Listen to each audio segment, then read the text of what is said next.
প্রিয় দর্শক, আসসালামু আলাইকুম। আশা রাখি আপনারা ভালো আছেন। তো আজকে আমি নিয়ে এসেছি কাঁচা কলা। তো কাঁচা কলার পুষ্টিগুণ এবং এর উপকারিতা কী এবং কোন কোন ক্ষেত্রে এই কাঁচা কলা খাওয়া যাবে না এবং পাকা কলা খাওয়া যাবে না সে সম্পর্কে আলোচনা করব। কলা চেনে না এমন লোক বাংলার জগতে খুঁজে পাওয়া যাবে না। কাঁচা কলা সবুজ কলা নামেই পরিচিত। কাঁচা কলাতে রয়েছে ফাইবার, ভিটামিন, খনিজ, ভিটামিন বি6, কার্বোহাইড্রেট, পটাশিয়াম। একটি মাঝারি ধরনের কলা 118 গ্রাম হয়ে থাকে।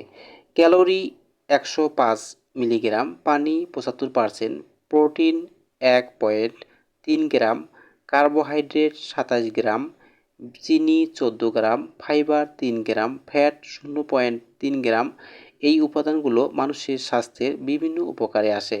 কাঁচা কলা খেলে কোন কোন উপকার পাওয়া যায়? 1 নাম্বার, কাঁচা কলা হজম শক্তি বৃদ্ধি করে। 2 নাম্বার, ওজন কমাতে কাঁচা কলা সাহায্য করে।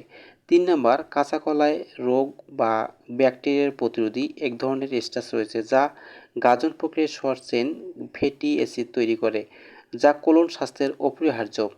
4 নাম্বার, ভিটামিন বি6 কাঁচা কলায় পাওয়া যায়, যা ইমিউন ফাংশনে গুরুত্বপূর্ণ ভূমিকা পালন করে।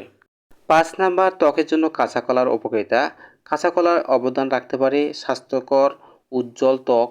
এটি ভিটামিন সি এবং অ্যান্টিঅক্সিডেন্ট পরিপূর্ণ। ভিটামিন সি এবং শরীরের উজ্জ্বলতা বৃদ্ধি করে, দাঁত মজবুত করে, যে কোনো ঘা শুকানোর জন্য গুরুত্বপূর্ণ ভূমিকা পালন করে। অ্যান্টিঅক্সিডেন্ট অকাল বার্ধক্য থেকে রক্ষা করতে সাহায্য করে। 6 নাম্বার, কাঁচা কলা ব্যাকটেরিয়াজনিত সংক্রমণ ও ব্রণ প্রতিরোধ করে। 7 নাম্বার, ডায়াবেটিস রোগীর জন্য কাঁচা কলা খাওয়া অনেক উপকারী। 8 নাম্বার, কাঁচা কলা আপনার ডায়েটে অন্তর্ভুক্ত করতে পারেন কারণ এটি পেশি গঠনে সাহায্য করে। 9 নাম্বার, উচ্চ রক্তচাপ ও হৃদরোগ নিয়ন্ত্রণে বেশ ভূমিকা পালন করে। একটি বড় কলায় 487 মিলিগ্রাম পটাশিয়াম থাকে। 10 নাম্বার, ডায়রিয়ায় ডাক্তারগণ কাঁচা কলা খাওয়ার পরামর্শ দিয়ে থাকেন। কাঁচা কলা শিং মাছ বা কই মাছ অথবা মাগুর মাছ দিয়ে ঝোল করে খেলে উপকার পাওয়া যায়। যারা দীর্ঘদিন যাবৎ কিডনি রোগে ভুগতেছেন তারা কাঁচা কলা এবং পাকা কলা উভয় এড়িয়ে চলতে হবে। যাদের ডায়াবেটিস, হজমের সমস্যা, প্রেশারের রোগী এবং স্ট্রোকের রোগী তারা অবশ্যই খালি পেটে কাঁচা কলা অথবা পাকা কলা খাওয়া এড়িয়ে চলতে হবে। তো বন্ধুগণ, ভালো থাকবেন, সুস্থ থাকবেন, আবার দেখা হবে।